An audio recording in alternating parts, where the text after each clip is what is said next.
Hello student, स्वागत है आपके यूट्यूब चैनल निराला स्टडी पर। तो प्यारे बच्चों, आज हम आप लोग के लिए यूनिट 4 स्टार्ट कर रहे हैं। और तो ये 4 आप देखिए ध्यान से।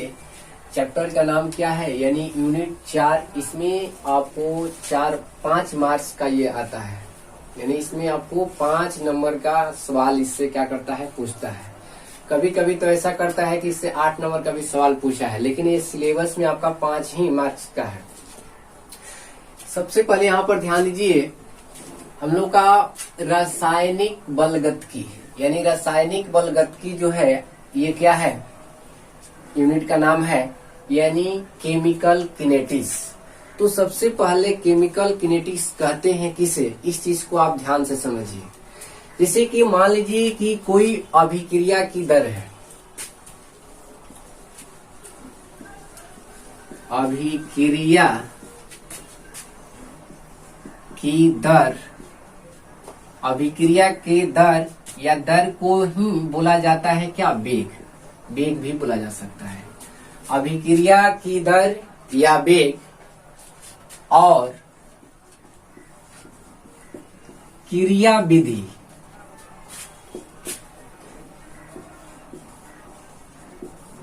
इसमें 2 चीज लिखे हैं, ध्यान से पहले समझिए। अभिक्रिया की दर और क्रिया विधि। अगर रसायन विज्ञान की किसी भी,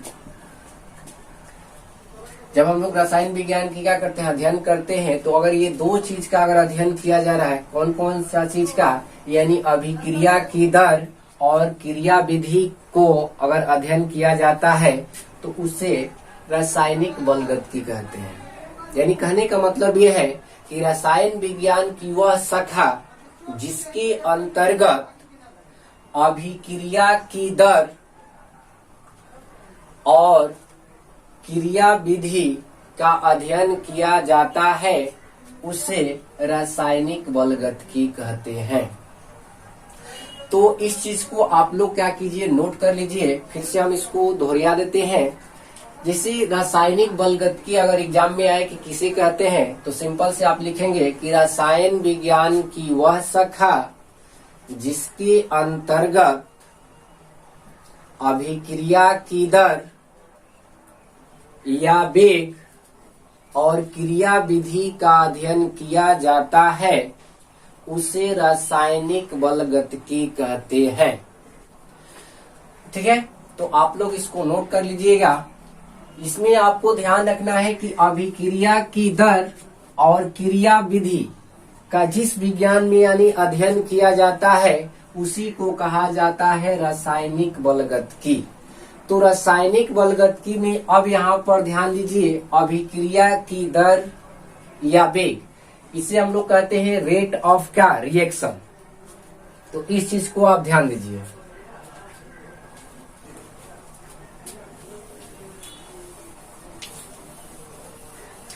अब आप लोग हेडिंग लगाएंगे, अभिक्रिया की वेग या दर।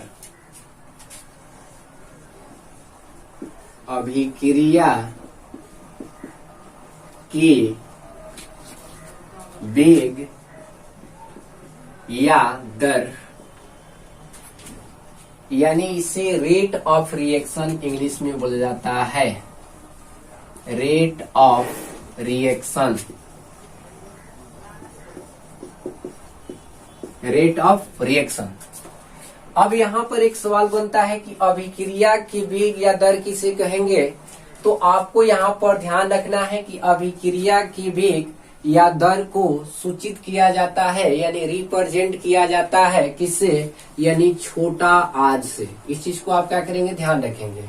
यानी अभिक्रिया की वेग या दर जो है, यानी रेट ऑफ रिएक्शन जो है, आपको ये सूचित किया जाता है किससे, आर से, यानी आरसी से रिप्रेजेंट किया जाता है। अब यहाँ पर ध्यान दीजिए कि अभिक्रिया की वेग या दर क्या है। तो इकाई समय अंतराल में, इकाई समय अंतराल में अभिकारक तथा उत्पाद की सांद्रता में परिवर्तन अभिक्रिया की दर कहलाता है। यानी कहने का मतलब क्या है, जैसे यहाँ पर ध्यान दीजिए A+B और ये हो गया हम लोग का C प्लस क्या D। तो आप ये जानते हैं कि ये क्या है, अभिकारक है। ठीक, इसे रीजेंट बोलते हैं हम लोग इंग्लिश में। इसे सूचित किया जाता है क्या, R से, और इसको बोला जाता है प्रोडक्ट यानी उत्पाद या प्रतिफल, इसको सूचित किया जाता है क्या, P से। ध्यान से आप समझिए। तो कहने का मतलब क्या है कि अभिक्रिया के वेग या क्या, दर। तो आपको यहाँ पर ध्यान रखना है कि इकाई समय अंतराल में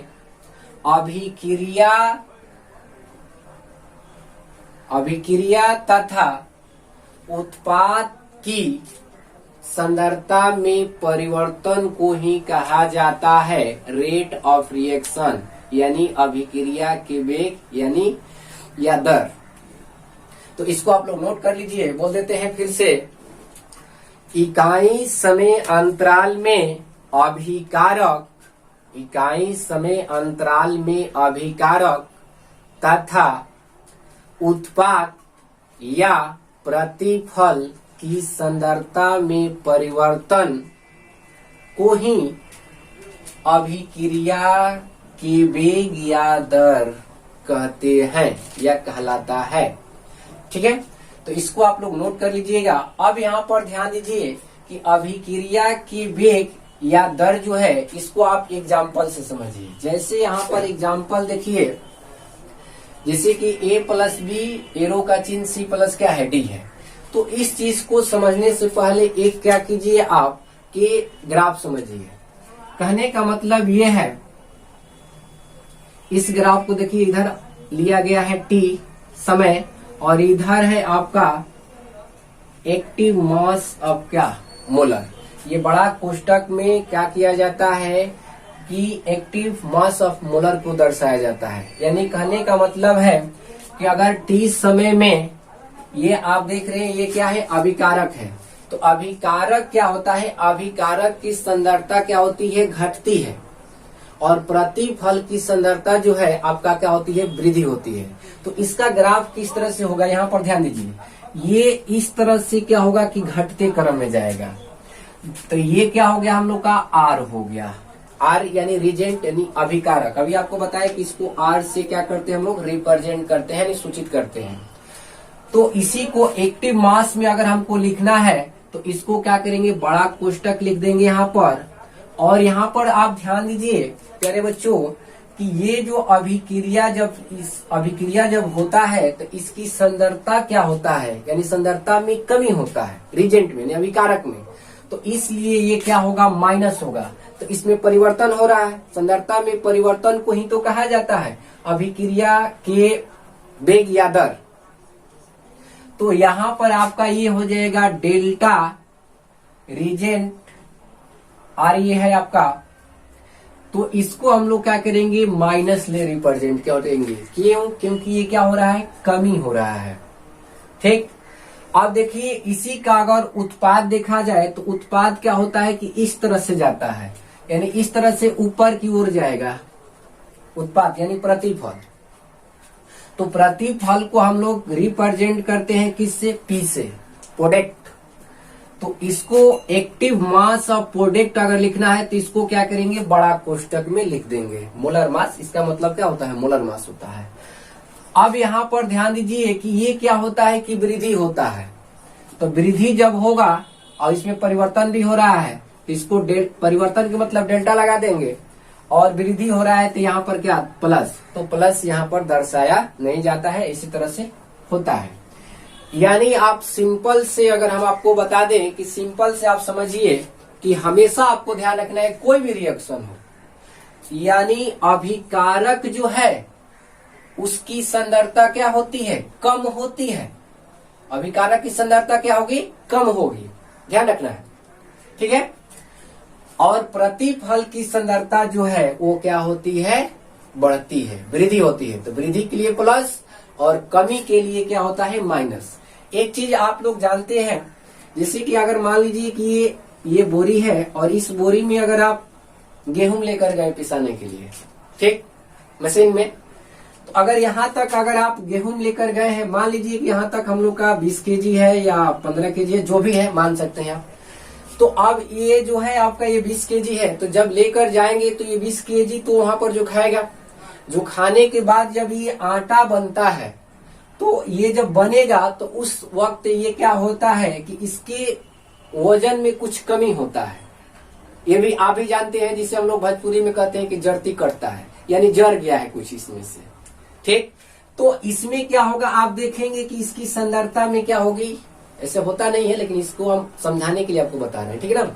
तो इसमें आप देखेंगे कि क्या होता है कि इसके वजन में क्या होता है, कुछ कमी आता है, कुछ ही कमी आएगा, ज्यादा नहीं आएगा। उसी को लोग बोलते हैं कि क्या जड़ती कटा है, या जड़ती नहीं कटाते हैं तो आप उसको पैसा पे करते हैं, उसका ज्यादा रेट लगता है। ठीक, तो आप देखेंगे कि जब ये आटा हो जाएगा तो आप यहाँ तक का बोरी में जब लेकर गए हैं तो इसका जो है ये क्या हो जाएगा, आटा थोड़ा सा ऊपर आ जाता है। ये आप देख सकते हैं, ये प्रैक्टिकल आप कर सकते हैं, आप गेहूं ले जाइए, ये कर देख सकते हैं आप, ये बिल्कुल होता है। तो उसी तरह से यहाँ पर भी ये अभिकारक है, तो अभिकारक की सांद्रता क्या होती है, कमी होती है, तो इसलिए इसका ग्राफ इस तरह से गिरते हुए चला जाता है। तो इसलिए यहाँ पर क्या किया गया है, माइनस लिखा गया है अभिकारक में। लेकिन जब ये प्रतिफल बन गया तो ये क्या हो जाता है, वृद्धि हो जाता है। वजन तो उतना ही रहेगा आपका, लेकिन ये क्या हो जाता है, उस बोरी से थोड़ा सा ऊपर चला जाता है, ठीक है, यानी थोड़ा ही बढ़ जाएगा। तो इसलिए इसका क्या होता है, प्लस होता है। तो इस चीज को आप लोग समझ गए होंगे, उम्मीद करते हैं। तो चलिए आप लोग को एग्जाम्पल के थ्रू हम बताते हैं यहाँ पर कि आप किस तरह से इसको और आसानी से किसी भी रिएक्शन का रेट ऑफ रिएक्शन आप कैसे पता कर सकते हैं, अभिक्रिया की वेग या दर कैसे आप पता करेंगे किसी भी रासायनिक अभिक्रिया में। तो सिंपल से यहाँ पर ध्यान दीजिए,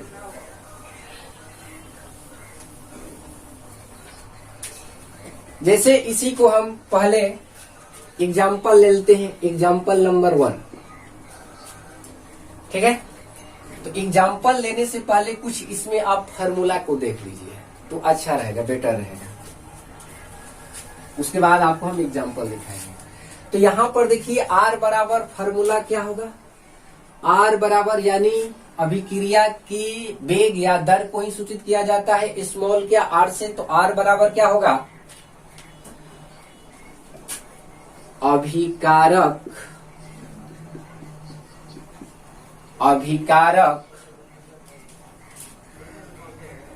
तथा उत्पाद को आप प्रतिफल भी लिख सकते हैं, या में प्रतिफल अभिकारक तथा उत्पाद में परिवर्तन, अभिकारक तथा उत्पाद, ठीक है। अभी जो बादल बरसे मैं देखूं तो यहाँ पर ध्यान दीजिए, अभिकारक तथा उत्पाद या प्रतिफल की सांद्रता में परिवर्तन,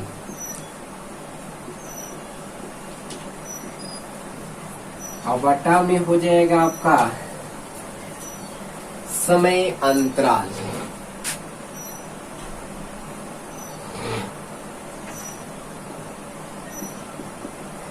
समय अंतराल। तो इस चीज को यानी R बराबर आपका एक फॉर्मूला क्या हो गया कि अभिकारक तथा उत्पाद की सांद्रता में परिवर्तन बटा में आपका हो गया ये क्या, समय अंतराल। तो इसी चीज को आप यहाँ पर देखिए, एक बार हम लोग अभिकारक के लिए लिखेंगे और एक बार क्या प्रतिफल के लिए लिखेंगे, ठीक। तो यहाँ पर क्या होगा, R बराबर हो जाएगा आपका अभिकारक की सांद्रता में परिवर्तन बटा में समय अंतराल। तो समय अंतराल को हम लोग रिप्रेजेंट करते हैं डेल्टा टी से, यानी डेल्टा टी हम लोग को बताता है समय अंतराल। ये डेल्टा का मतलब परिवर्तन होता है, टी का मतलब आपका क्या होगा, समय, यानी इसमें परिवर्तन हो रहा है। तो यहाँ पर हम लोग क्या लिख सकते हैं, यानी डेल्टा टी। तो इसी चीज को अभिकारक की संदर्भता में परिवर्तन को अगर आपको लिखना है तो इसको भी आप क्या कर सकते हैं, सिंपल से लिख सकते हैं, छोटा में लिख सकते हैं। कैसे? अभी बताएं कि अभिकारक की संदर्भता में जो परिवर्तन, अभिकारक को किससे दर्शाते हैं हम लोग? बड़ा आर से। तो बड़ा यहाँ पर आपका आर हो जाएगा और इसी को क्या करेंगे आप, बड़ा कोष्टक में लिख देंगे। यानी इसका मतलब हो गया रिजेंट, एक्टिव मास ऑफ क्या, रिजेंट। रिजेंट का मतलब अभिकारक। तो ये इसमें क्या हो रहा है, परिवर्तन हो रहा है। तो परिवर्तन के लिए हम लोग क्या करेंगे, डेल्टा को दर्शा देंगे। और अभी आपको बताए, जस्ट ध्यान दीजिए कि अभिकारक की संदर्भता में क्या होती है, कमी होती है। तो अभिकारक की संदर्भता में यहाँ पर कमी भी लिखा जा सकता है। कमी, जो परिवर्तन हो रहा है तो कैसा परिवर्तन होता है, कमी होता है। तो यहाँ पर कमी भी लिख सकते हैं। तो कमी हो रहा है तो इसके लिए हम लोग क्या करेंगे, माइनस लगा देंगे। यानी minus delta active reagent, active mass of क्या, रिजेंट, बटा में यहाँ पर हो जाएगा आपका क्या, डेल्टा टी। यानी इतना छोटा में भी आप क्या कर सकते हैं, इसको लिख सकते हैं। ठीक है। तो अब देखिए, ये तो अभिकारक के लिए हो गया आपका। तो अब प्रतिफल के लिए देखिए, तो यहाँ पर आप ध्यान दीजिए, आर बराबर उत्पाद की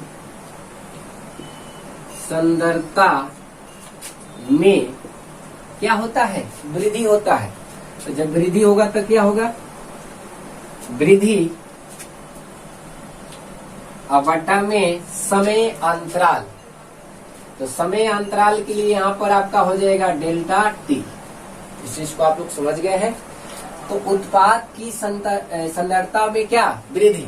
तो इसको हम लोग कैसे रिप्रेजेंट कर सकते हैं, बहुत सिंपल में अगर हम लोग को करना है तो देखिए इसको हम लोग लिखेंगे डेल्टा पी, यानी पी के मतलब क्या, प्रोडक्ट। और इसी को अगर बड़ा कोष्टक में लिख दें तो इसको बोला जाता है एक्टिव मास ऑफ प्रोडक्ट। अब बटा में ये हो जाएगा आपका क्या, डेल्टा टी।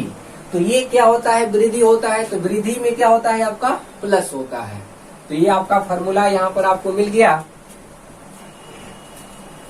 दो फार्मूला आपको क्या हुआ, मिला। तो चलिए अब आपको हम एग्जाम्पल बताते हैं कि आप इसमें एग्जाम्पल कैसे करेंगे। तो 3 रिएक्शन यहाँ पर बताएंगे, भागिए मत, अभी वीडियो छोड़कर देखते रहिए। आप लोग को हम कुछ एग्जाम्पल बता रहे हैं, ध्यान से इसको समझिए। सबसे पहले तो आपको समझ में आ जाना चाहिए कि अभिक्रिया की दर क्या है। तो अभिक्रिया की दर अगर सिंपल में कहा जाए तो अभिकारक तथा उत्पाद की संदर्भता में जो परिवर्तन होता है, ठीक उसी परिवर्तन को ही कहा जाता है अभिक्रिया की क्या, दर, या इसी को वेग भी बोला जाता है। ठीक है। तो आइए यहाँ पर ध्यान दीजिए, एग्जाम्पल नंबर 1, ए प्लस बी और एरो का चिन्ह सी प्लस का डी। तो अगर इसका हम लोग को रेट ऑफ रिएक्शन पता करना है तो इसमें देखिए 2 तत्व है, एक ए और एक क्या है, बी। तो इसको दोनों को हम लोग क्या करेंगे, अलग अलग लिखेंगे, रेट ऑफ रिएक्शन, यानी इसकी क्या दर है, यानी वेग क्या है इसका। तो यहाँ पर ध्यान दीजिए, आर बराबर ये क्या हम लोग का है, अभिकारक है। तो अभिकारक है तो इसको किस तरह से लिखेंगे, ध्यान दीजिए, आर बराबर यहाँ पर हो जाएगा डेल्टा एक्टिव मास ऑफ ए और बटा में डेल्टा टी। ठीक है। लेकिन ये अभिकारक है, तो अभिकारक है तो अभिकारक की संदर्भता में क्या होती है, कमी। तो कमी के लिए हम लोग क्या करेंगे, माइनस दर्शा देंगे। और एक साथ नहीं लिख सकते हैं दोनों को, क्योंकि यहाँ पर प्लस है। तो अलग अलग इसका रेट ऑफ रिएक्शन हम लोग को क्या करना है, पता करना है। इसी तरह से आप अगर इसका लिखना चाहते हैं बी का, तो यहाँ पर देखिए आर बराबर, क्योंकि आर ही निकाल रहे हैं हम लोग, अभिक्रिया की दर निकाल रहे हैं, तो यहाँ पर हो जाएगा minus delta active mass of V और बटा में क्या हो जाएगा, डेल्टा टी। यानी ये भी क्या है, हम लोग का अभिकारक ही है। तो अभिकारक की संदर्भता में क्या होती है, कमी होती है। तो जब भी अगर कमी होगा तो उसके लिए माइनस लगता है, तो माइनस लगा दिए। हमेशा आपको ध्यान रखना है कि अभिकारक की सांद्रता में क्या होती है, कमी होती है, और प्रतिफल की सांद्रता में क्या होती है, वृद्धि होती है। ठीक, तो यहाँ पर आप ध्यान दीजिए, ये तो हो गया हम लोग का अभिकारक का लिखा गया। अब प्रतिफल का अगर हमको लिखना है तो ध्यान दीजिए, यहाँ पर क्या है हम लोग का C, तो यहाँ पर हो जाएगा आपका डेल्टा एक्टिव मास ऑफ क्या C, इसको एक्टिव मास बोला जाता है। तो एक्टिव मास ऑफ क्या हो गया, C, क्योंकि C है। अब बटा में आपका हो जाएगा डेल्टा T, यानी समय अंतराल, और ये प्लस में होता है तो प्लस आपको लिखना नहीं है, या छुपा हुआ है। फिर R बराबर D का लिखना है हमको, तो डेल्टा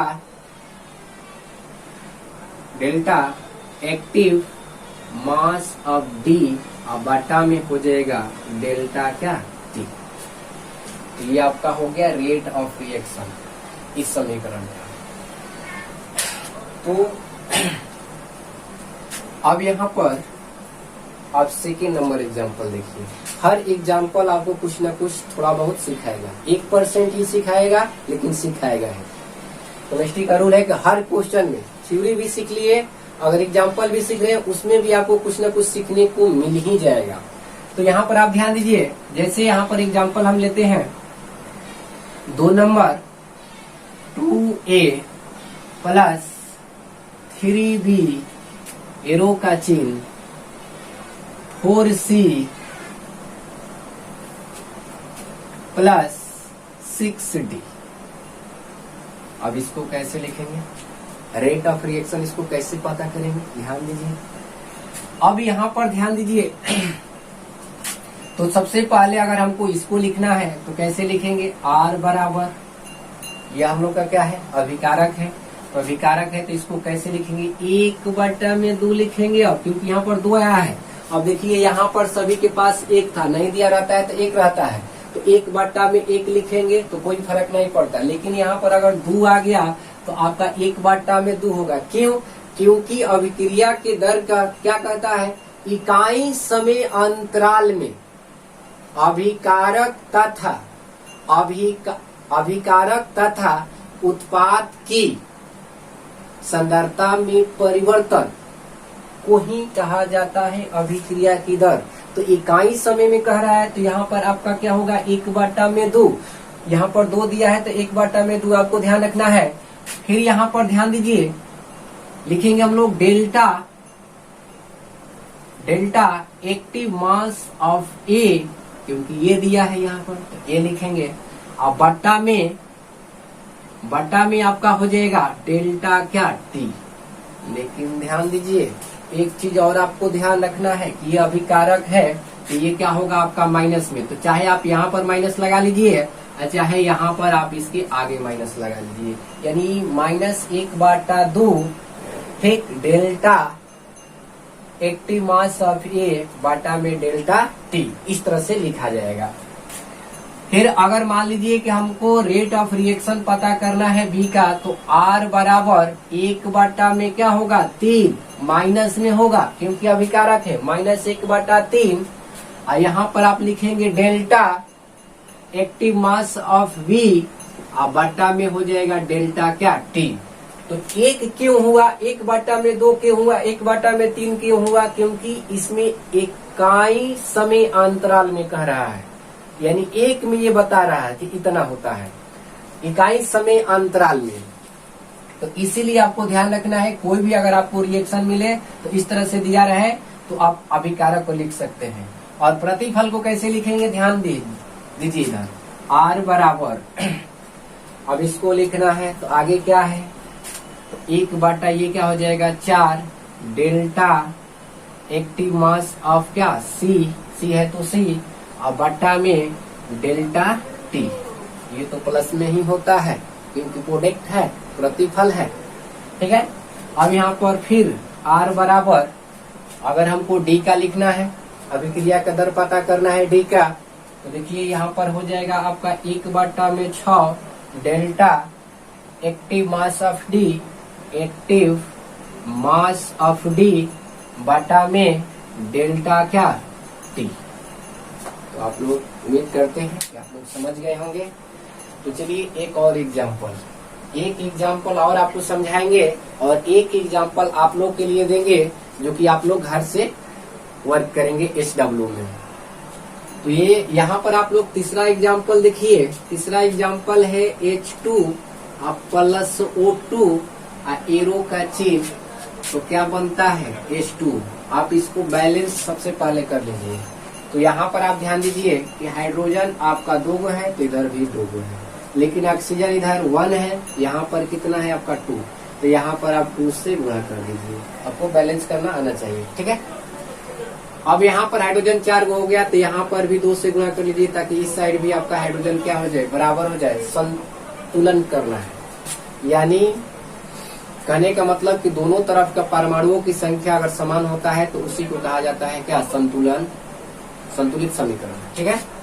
तो सबसे पहले कोई भी रिएक्शन अगर बना रहे हैं आप किसी भी विधि से या कोई भी चीज अगर आप कर रहे हैं तो आपको क्या ध्यान रखना है कि सबसे पहले उस समीकरण को बैलेंस कर लेना है। बैलेंस के मतलब समझते हैं ना, यानी परमाणु संख्या दोनों तरफ समान होना चाहिए। तो अब यहाँ पर ध्यान दीजिए, अब यहाँ पर आपको क्या ज्ञात करना है, अभिक्रिया की दर, यानी इस रिएक्शन में आपको रेट ऑफ रिएक्शन पता करना है प्यारे बच्चों। तो यहाँ पर देखिए, ये तो आपको समझ में आ गया होगा कि ये R है और ये हम लोग का क्या है, P है। R के मतलब रिजेंट यानी अभिकारक, P के मतलब प्रोडक्ट यानी उत्पाद या प्रतिफल इसे बोलते हैं। तो चलिए सबसे पहले R बराबर यानी अभिक्रिया की दर बराबर हमको अलग अलग लिखना है आपको, इसका अलग इसका अलग, तब पता चलेगा आपका। तो अब यहाँ पर ध्यान दीजिए, इसके आगे में कितना है, 2 है, तो ये क्या होगा आपका 1/2 होगा, ठीक। फिर डेल्टा और ये क्या है H2, तो यहाँ पर लिखेंगे H2 एक्टिव मास आपका H2 अब बटा में डेल्टा T। और ये भी ध्यान रखेंगे कि अगर ये अभिकारक है तो इसके आगे माइनस होना चाहिए, क्योंकि इसकी सांद्रता में क्या होती है, कमी होती है, ठीक है। अब ऑक्सीजन का अगर लिखना है आपको रेट ऑफ रिएक्शन यानी R बराबर, तो देखिए इसके आगे तो 1 है, तो अगर मान लीजिए हम 1/1 भी करें, इकाई समय अंतराल में तो कठिन हो जाएगा, तो 1 ही होगा, तो इसलिए हम लोग नहीं लिखेंगे। क्या लिखेंगे, 1 नहीं लिखेंगे, इसके 1/1 नहीं लिखेंगे, क्या लिखेंगे अब हम लोग, तो यहाँ पर लिखेंगे कि minus delta active mass of O2 बटा में क्या, डेल्टा T। इस तरह से हो गया इसका रेट ऑफ क्या, रिएक्शन, अभिक्रिया की दर। घबराइए मत, आगे आपको क्वेश्चन इस पर भी हम क्या करेंगे, सिखाएंगे। अभी ये क्या है, एग्जाम्पल है, अभी छोटा सा ये चीज है। अब देखिए इसको हमको लिखना है प्रतिफल का, तो प्रतिफल का अगर लिखना है R बराबर, तो किस तरह से हम लोग लिखेंगे, तो इसका हो जाएगा आपका 1/2, क्योंकि 2 आया है, 1 तो है नहीं। अगर 1 रहता तो 1/1 लिखने से कोई फायदा नहीं होता, क्योंकि कट कर फिर 1 ही हो जाता है। 1 से अगर किसी में गुणा करा दिया जाता है उतना ही होता है जितना उसमें गुणा कराते हैं। तो 1/, ये क्या हो गया 2, फिर उसके बाद होगा आपका डेल्टा एक्टिव मास ऑफ का H2O जल बटा में डेल्टा T यानी समय अंतराल। तो इस तरह से क्या किया जाता है, रेट ऑफ रिएक्शन पता किया जाता है। तो उम्मीद करते हैं कि आप लोग यहाँ तक की सारी बातें सीख गए होंगे, समझ गए होंगे। अगर आप लोग समझ गए हैं, अगर आप लोग को ये वीडियो अच्छा लगे तो लाइक करना ना भूलें, ठीक ना, ठीक है। अब एक आप लोग के लिए भी हम एक क्वेश्चन दे रहे हैं, उसका आप लोग क्या कीजिएगा, रेट ऑफ रिएक्शन पता कीजिएगा यानी अभिक्रिया की दर। तो चलिए एक क्वेश्चन देते हैं आपको HW में, 4 नंबर आपका HW में रहेगा। तो ये है N2 प्लस H2, ये दोनों आपस में जब अभिक्रिया करता है तो आपको भी पता है क्या बनता है, NH3 यानी अमोनिया गैस। तो इस क्वेश्चन को आप लोग क्या कीजिएगा, सबसे पहले बैलेंस कीजिएगा और बैलेंस करने के बाद इस तरह से आप लोग बनाइएगा। अगर आप लोग से बन रहा है तो ये आप लोग कमेंट कीजिएगा कि हम लोग सीख रहे हैं। और एक चीज आप लोग ध्यान रखें कि अगर ये वीडियो अच्छा लगे तो लाइक कीजिए, शेयर कीजिए और आप लोग को बता दें कि हर टॉपिक आपको क्या होगा सीरियल नंबर से, तो इसके नेक्स्ट वीडियो में कुछ अलग लेकर आएंगे। तो चलिए आज के लिए इतना ही, धन्यवाद।